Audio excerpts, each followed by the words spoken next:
À leur dîner d'anniversaire, ma mère m'a installé à côté de la porte du personnel de service. Sers d'abord. Mange plus tard. Mon père m'a appelé sa fille difficile devant une salle remplie d'invités. Je suis resté parfaitement immobile jusqu'au discours, moment où j'ai pris le micro. On m'a fait servir le champagne au dîner du 40e anniversaire de mes parents quand mon père m'a appelé sa fille difficile au micro. Pas en privé, pas dans la cuisine, pas de cette fausse manière familiale et douce qui permet à tout le monde de prétendre que la blessure était un accident.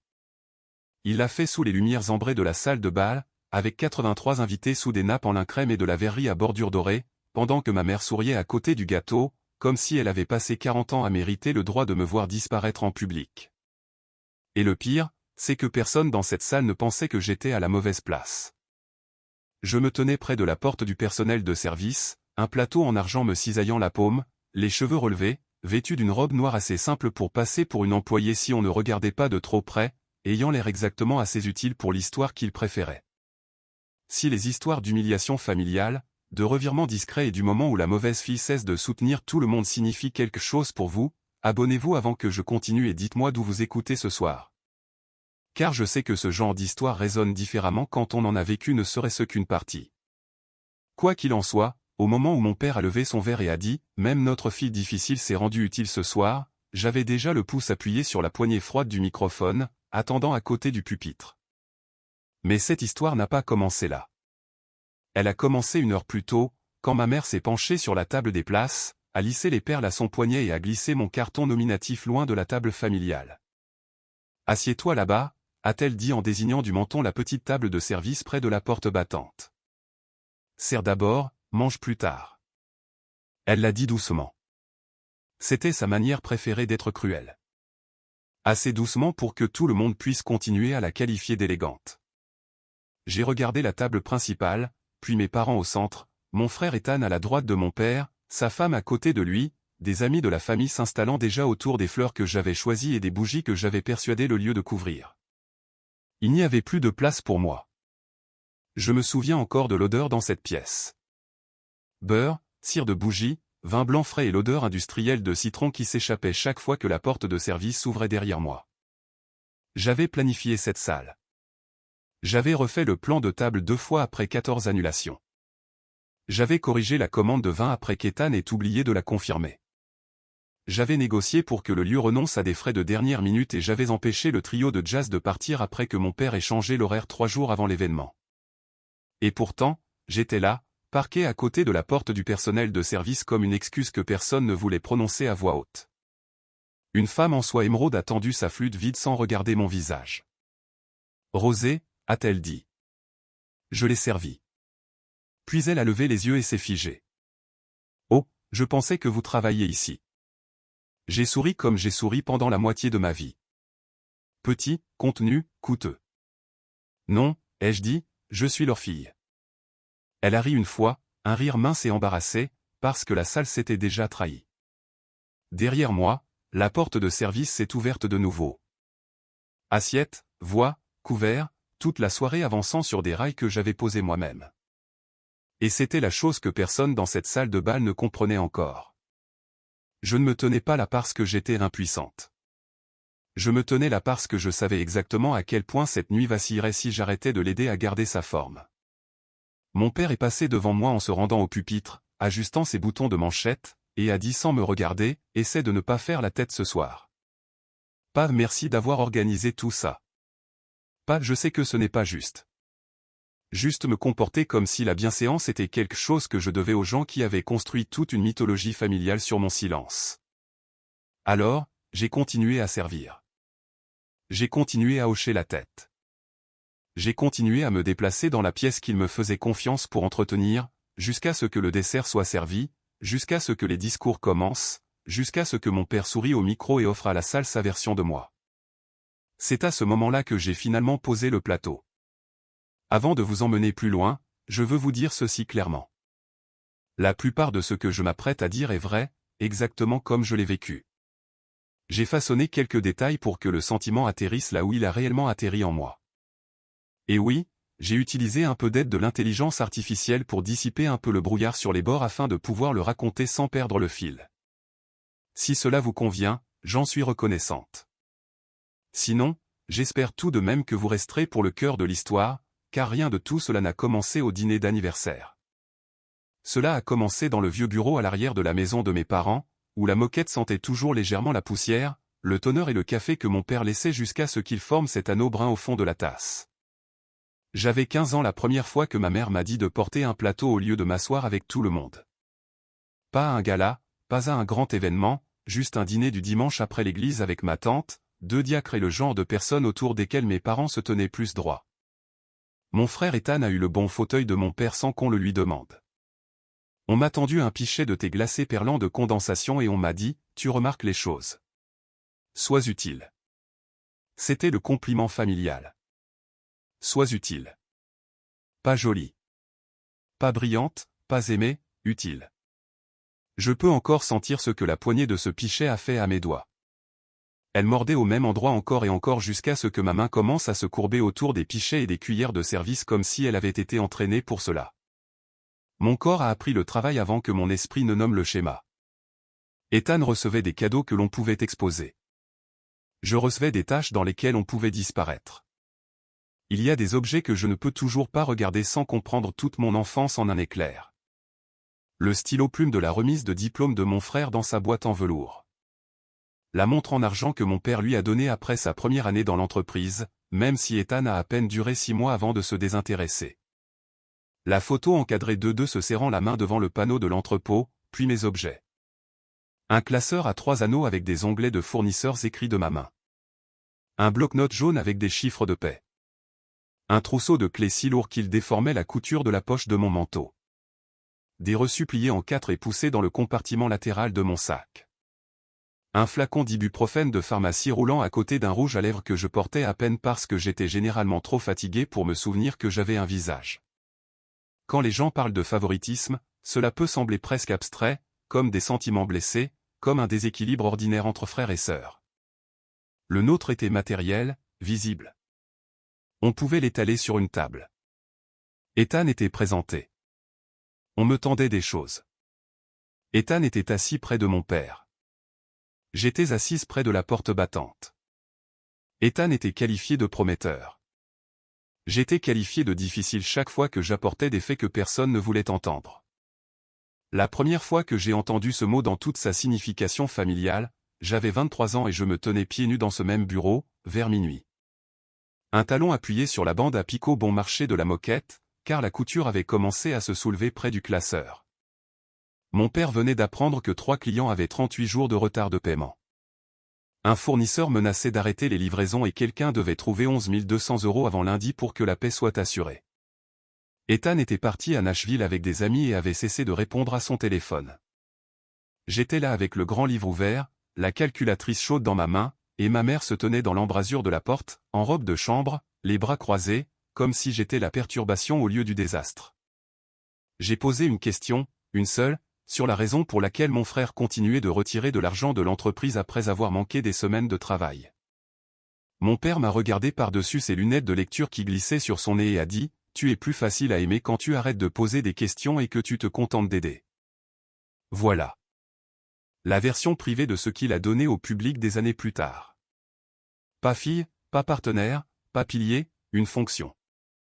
Le lendemain matin, j'ai transféré 7 400 € de mon épargne personnelle sur le compte de l'entreprise, et je ne l'ai dit à personne d'autre que M. Alperne, notre comptable, parce que quelqu'un devait empêcher le personnel d'avoir des chèques sans provision qu'ils ne méritaient pas. C'est le genre de détail sur lequel des familles comme la mienne comptent. Pas le grand sacrifice, celui qui est invisible, celui qui est assez petit pour être caché. 3 mois plus tard, Ethan a été invité à dîner pour avoir pris les choses en main. J'ai reçu un texto de ma mère me demandant si je pouvais prendre 24 verres à vin supplémentaires sur le chemin du retour. À 29 ans, je connaissais mieux l'odeur des boîtes de factures en carton que le parfum. Je savais quel bac de photocopieur se coinçait en premier lorsque l'humidité augmentait. Je connaissais la voix de mon père quand il bluffait la confiance pour les étrangers et quand il était vraiment effrayé. Je savais lire une salle, remanier un plan de table, empêcher un fournisseur de partir, réduire un coût sans que cela se voie. Je savais aussi exactement où ma place dans la famille se terminait. Pas en dehors de l'amour. Cela aurait été plus net. À l'intérieur de l'utilité, à l'intérieur du travail, à l'intérieur de la phrase après que tous les autres aient déjà été remerciés. Ce dîner d'anniversaire portait tout cela. Le lin crème, je l'ai choisi parce que le blanc plus vif du lieu paraissait bon marché sous la lumière ambrée. Le trio de jazz, je les ai renégociés après que mon père ait essayé de les annuler, et que ma mère ait paniqué pour les apparences. La liste des invités, la mienne. Les substitutions de vin, les miennes. L'appel d'urgence lorsque le fleuriste nous a livré 6 centres de table en moins, le mien. Les petits cartons nominatifs à bordure dorée imprimés au deuxième tirage parce que le premier lot se gondolait au coin, y compris le mien. Y compris celui que ma mère a glissé loin de la table familiale comme si elle corrigeait une faute de frappe. Alors, quand elle m'a dit « sers d'abord, mange plus tard », cela ne m'a pas semblé nouveau. Cela semblait assez vieux pour avoir des os.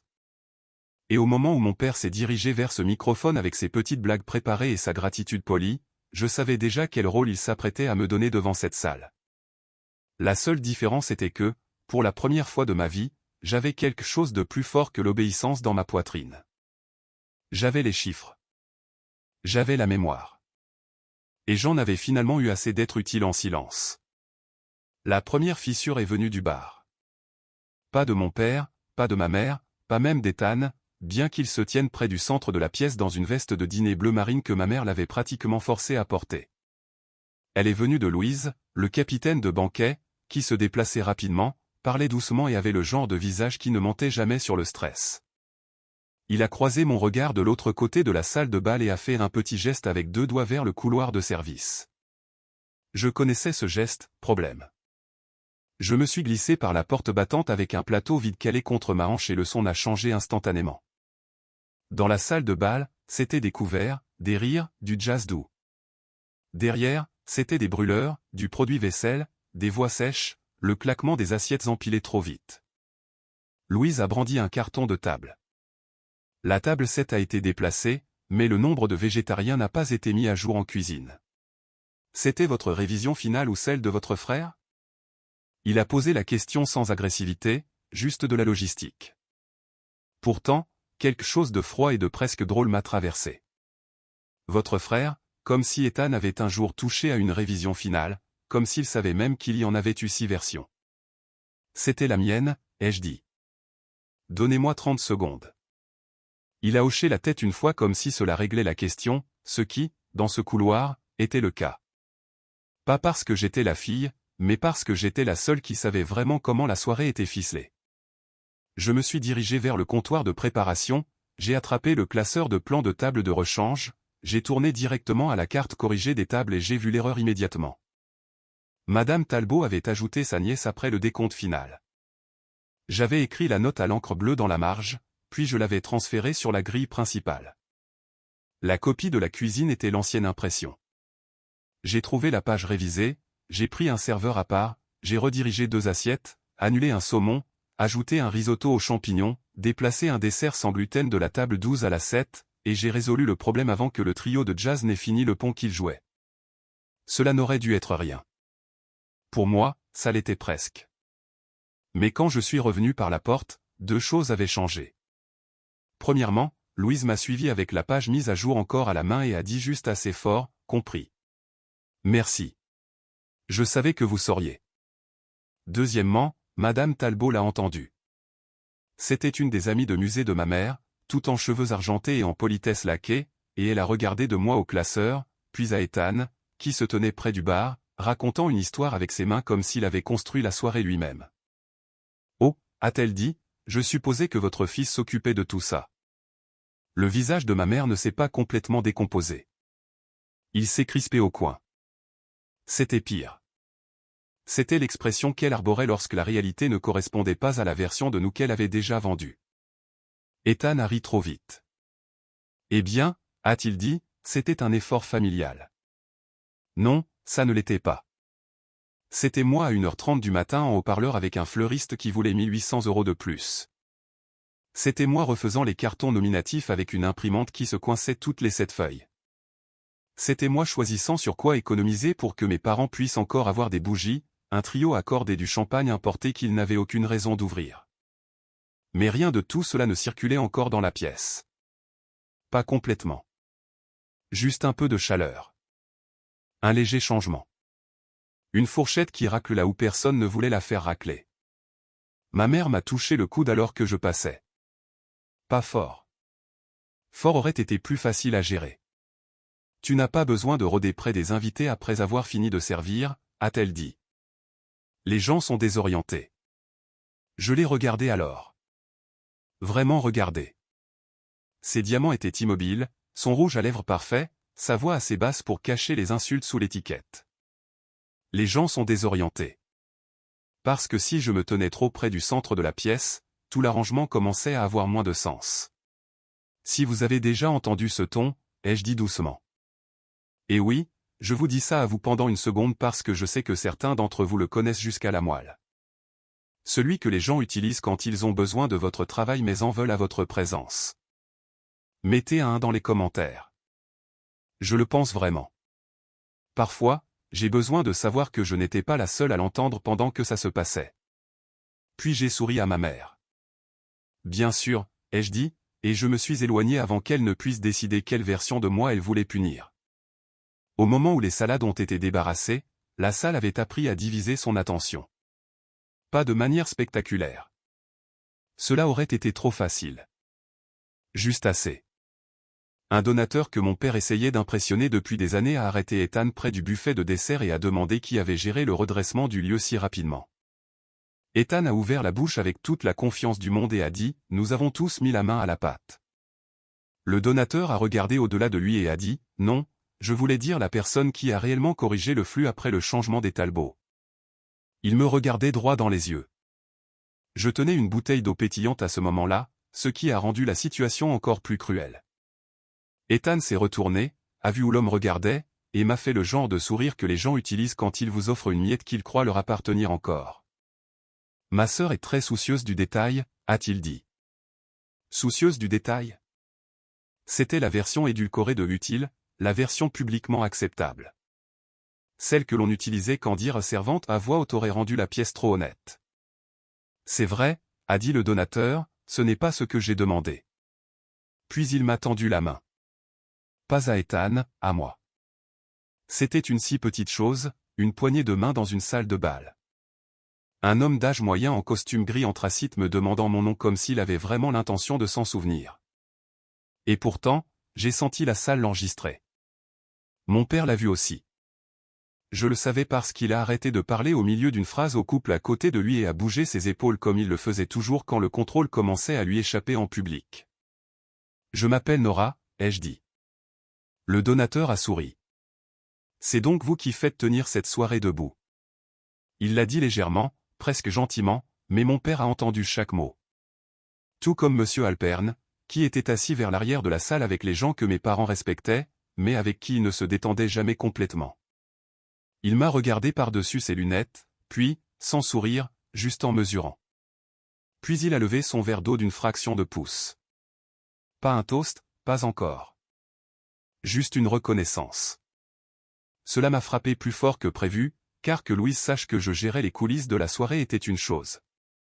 Le personnel sait toujours qui fait le vrai travail. Mais Monsieur Alpern appartenait à une autre couche de vérité. La partie avec les signatures, les responsabilités et les années dont personne d'autre ne voulait se souvenir avec précision. La musique est passée à quelque chose de plus lent.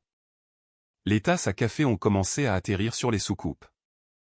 Les fourchettes à dessert sont sorties en rangées nettes que j'avais comptées moi-même. Et à chaque minute, la salle devenait plus difficile à scénariser pour mes parents. Pas impossible, juste plus difficile. C'est à ce moment-là que mon père a agi. Il s'est approché du pupitre avant que le dessert ne soit complètement servi, une main déjà tendue vers les fiches du discours que j'avais imprimé cet après-midi sur du papier cartonné crème, car l'ivoire semblait trop jaune contre le lin de la table. J'avais coupé ces fiches moi-même à la rogneuse du bureau parce que le premier bord était sorti de travers. Il les a tapotées une fois contre le bois pour les aligner, un geste si petit que personne d'autre ne l'aurait remarqué. Je l'ai remarqué parce que je savais ce qu'il y avait sur ces fiches. Pas chaque ligne. Je n'avais pas lu tout le discours, mais j'avais vu assez du brouillon sur son bureau quand j'avais déposé le plan de table révisé. Un paragraphe sur l'héritage, un paragraphe sur le sacrifice, une ligne remerciant Ethan d'entrer dans l'avenir de la famille avec constance, et rien sur moi, sauf une note griffonnée dans la marge de l'écriture de ma mère, petite blague ici sur Nora. C'est à ce moment-là que la salle a cessé d'être inconfortable pour devenir dangereuse. Pas parce que j'étais blessé, mais parce que j'ai enfin compris le timing. S'il le disait dans ce micro, s'il donnait à Ethan l'avenir et à moi la blague devant 83 témoins et la moitié des gens qui faisaient encore des affaires avec ma famille, cela se solidifierait en quelque chose de plus dur qu'une insulte. Un enregistrement. C'est à ce moment-là que M. Alpern s'est levé de sa table et a commencé à marcher vers moi. M. Alpern ne se pressait pas. C'est ce qui m'a fait peur. S'il s'était précipité, s'il était venu avec un air dramatique ou un dossier déjà levé comme une preuve dans un tribunal, j'aurais pu confondre le moment avec un sauvetage. Mais il se déplaçait comme le font les hommes plus âgés qui ont passé la moitié de leur vie autour de mauvais chiffres et de pires familles. Prudemment, comme si la vitesse elle-même pouvait rendre la vérité inutilisable. Il s'est arrêté à côté de moi près du service à café et a gardé les yeux sur le pupitre. « Votre père ne devrait pas dire ce qu'il s'apprête à dire », a-t-il murmuré. Ma gorge s'est nouée. Alors, arrêtez-le. Il m'a enfin regardé. Ce n'est pas ma famille, a-t-il dit. C'est la vôtre. Puis il a glissé une enveloppe crème sur le lin à côté des soucoupes empilées. J'ai reconnu cette enveloppe avant de la toucher. Papier épais, mon nom écrit en lettres capitales étroites, le genre de chose qui n'apparaît que lorsqu'une vérité privée est déjà devenue trop coûteuse pour rester privée. À l'intérieur se trouvaient des copies, pas tout, juste assez. Les documents du pré-relais, ma signature sur la garantie personnelle, les registres de transfert de paie, la chaîne de mail d'il y a 2 ans lorsque le compte de l'entrepôt était à sec. Et que mon père avait écrit noir sur blanc, nous avons besoin que Nora nous soutienne ce trimestre ou nous perdrons 3 personnes d'ici vendredi. Il y avait plus que de l'argent dans ces pages. Il y en a toujours. Il y avait la dépendance. Il y avait la mémoire rendue lisible. Il y avait la preuve que la fille difficile avait été d'une manière ou d'une autre toujours acceptable tant que mon nom était celui qui maintenait les salaires à flot. Combien de personnes savent? Ai-je demandé. Assez, a-t-il dit. Mais pas assez dans la salle qui compte ce soir. Cette phrase m'a marqué. Pas assez dans la salle qui compte ce soir. Dans la salle de bal, ma mère riait de quelque chose qu'une femme en père l'avait dit.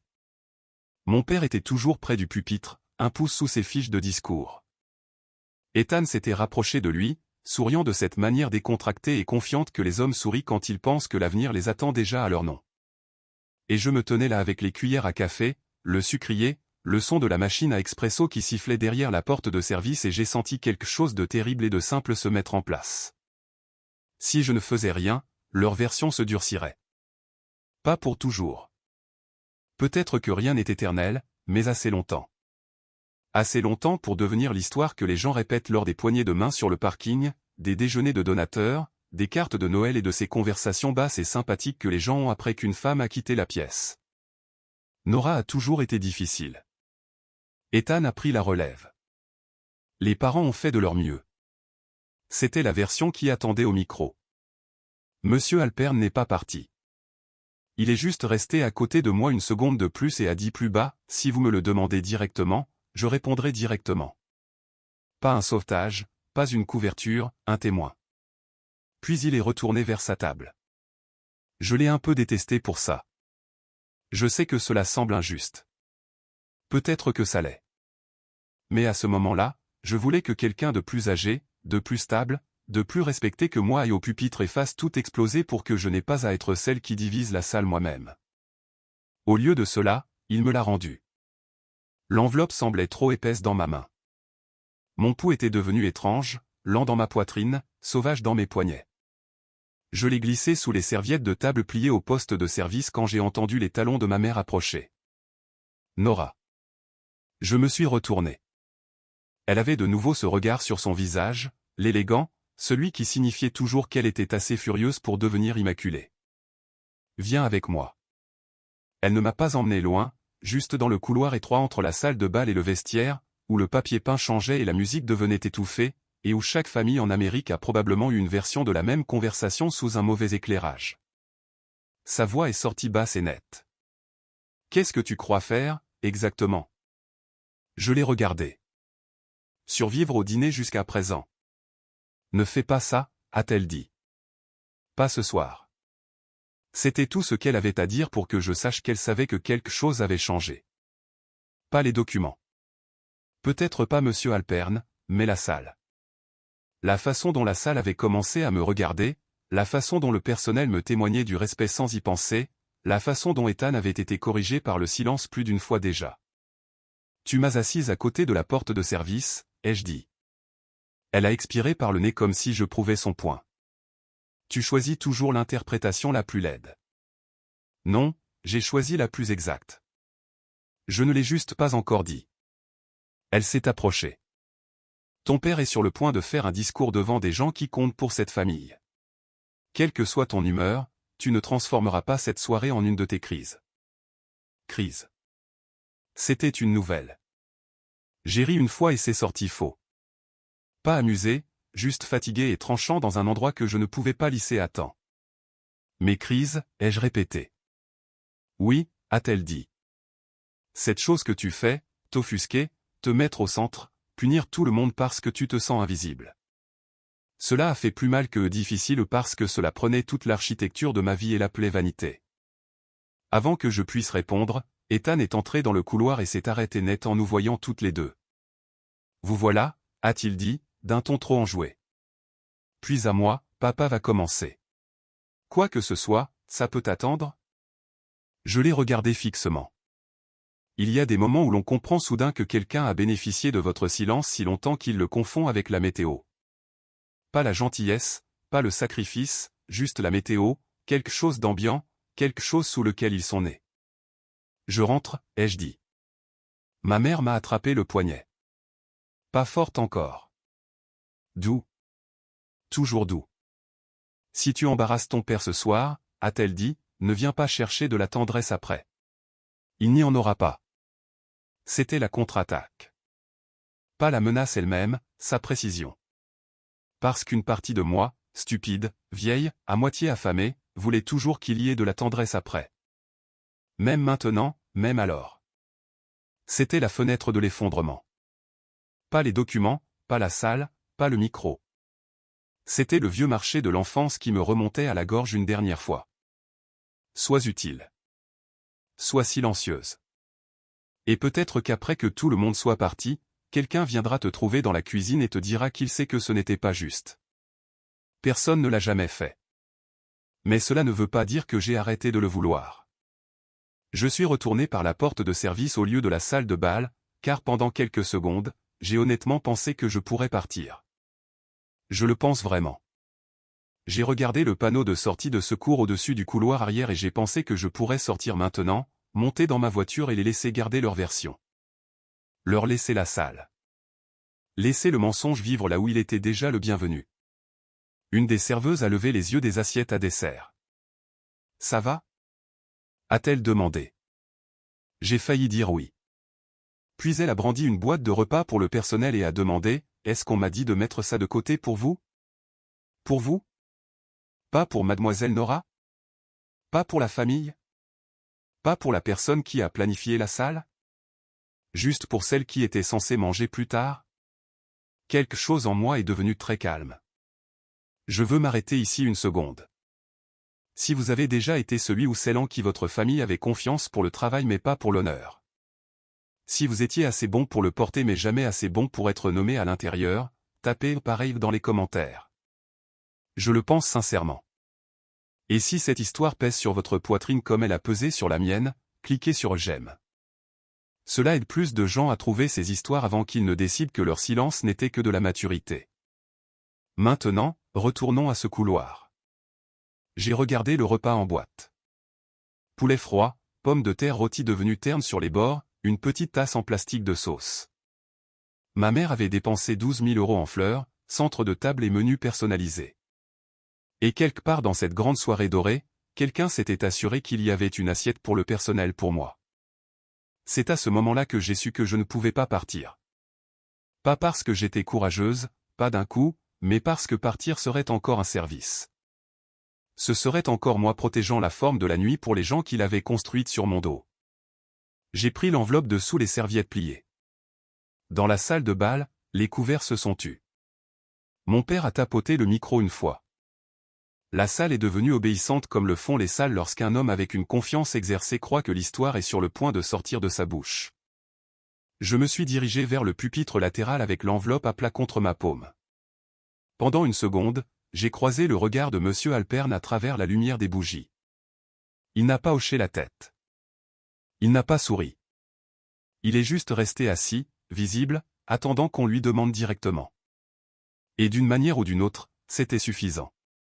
Pas la sécurité, pas la certitude, juste assez. Mon père a levé son verre. 40 ans, a-t-il commencé. Et je me suis approché du pied du micro. 40 ans, a dit mon père, souriant à la salle comme si l'histoire s'était toujours bien comportée pour lui. Il y eut un faible murmure d'approbation, des verres levés. Ma mère a croisé les mains à sa taille et a incliné son visage vers lui avec cette douceur nuptiale polie qu'elle pouvait encore convoquer sur commande. J'étais à 3 pas du pupitre latéral avec une marque de plateau en argent encore imprimée dans ma paume. Il a continué, 40 ans de mariage, 40 ans de sacrifice, 40 ans à apprendre que la famille n'est pas toujours facile, mais qu'elle en vaut toujours la peine. Puis sa main s'est déplacée vers Ethan. Et dernièrement, a-t-il dit, cela a tout signifié de voir la prochaine génération avancer avec constance, loyauté, et... J'ai posé le plateau sur la table de service en l'un si fort qu'une cuillère a sauté contre une soucoupe. Le son était faible.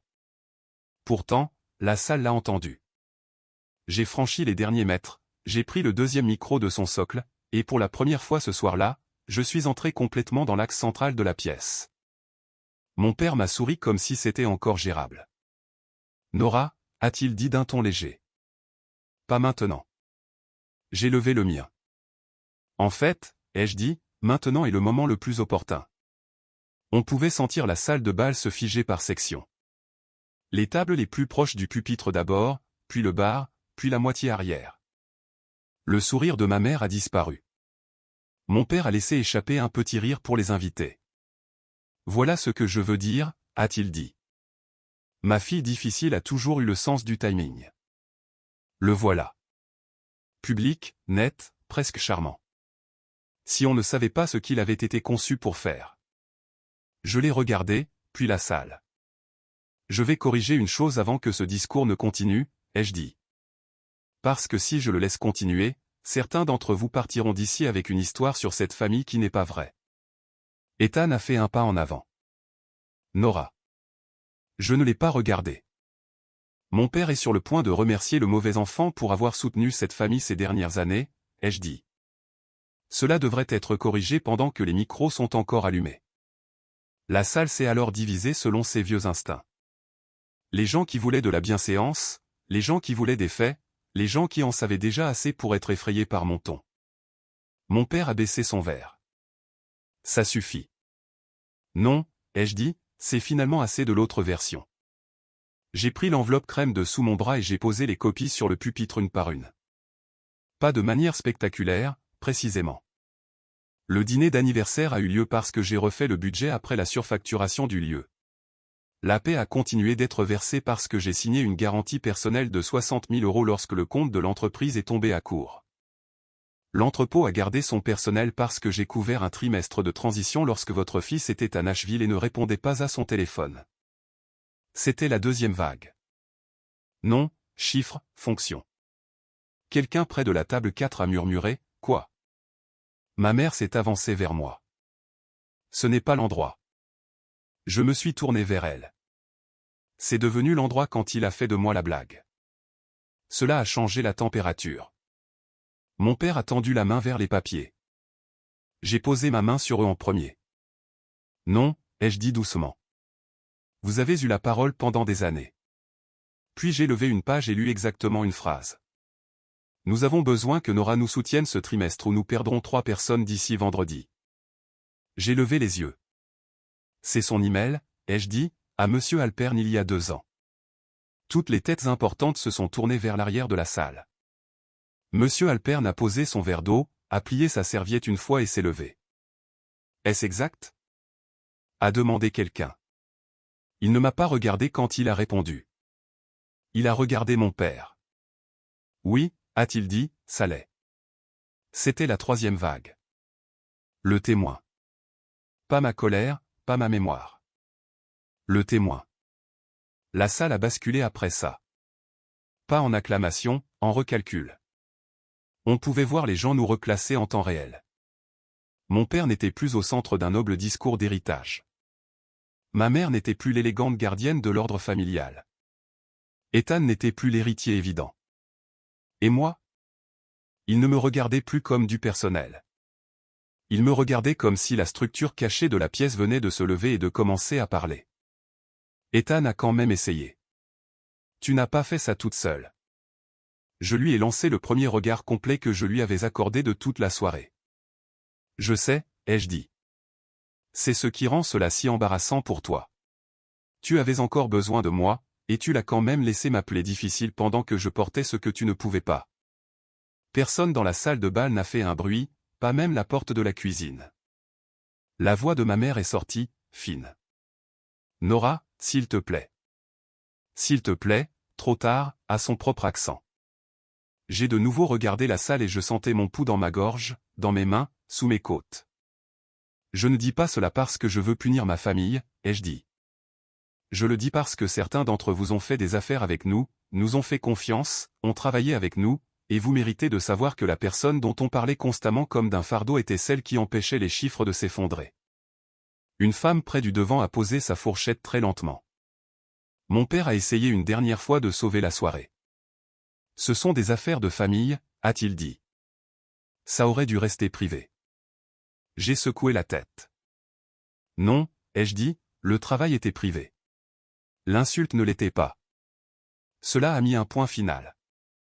On peut cacher une dépendance dans un classeur. On ne peut pas appeler sa fille difficile au micro et exiger ensuite la confidentialité quand elle répond dans la même pièce. Le donateur en costume gris anthracite a parlé de sa table sans se lever. Alors, qui exactement a géré les opérations quand les choses tournaient mal? Moi, ai-je dit. Monsieur Alpern a ajouté, depuis plus longtemps que la plupart des gens ici ne le savent.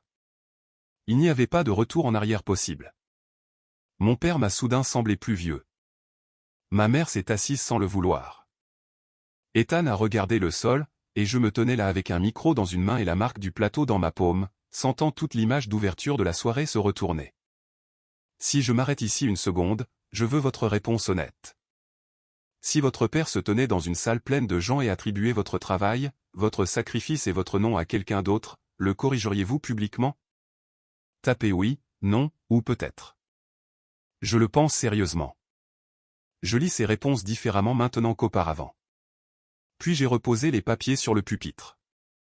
Je pense que vous devriez finir votre discours, ai-je dit à mon père. Seulement, cette fois, utilisez le bon nom. Il ne l'a pas fait. Il ne pouvait pas. Et d'une manière ou d'une autre, c'était la fin la plus vraie que ce moment pouvait avoir.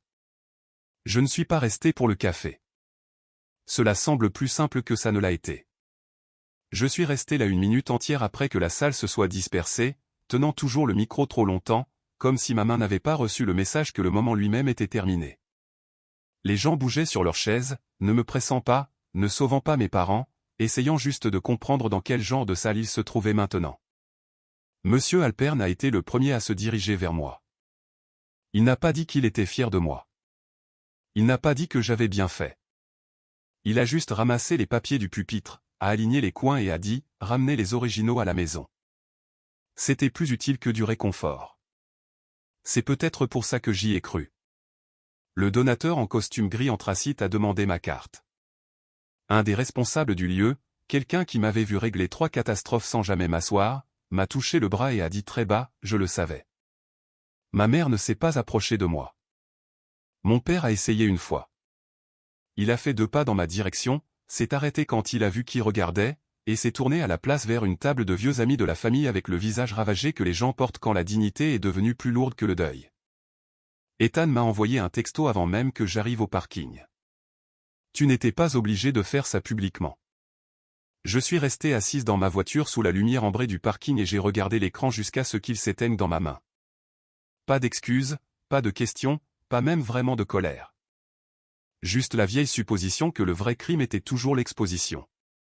J'ai ri une fois, un rire fin, fatigué et faux. Les talons ont été enlevés avant que je ne sorte du parking.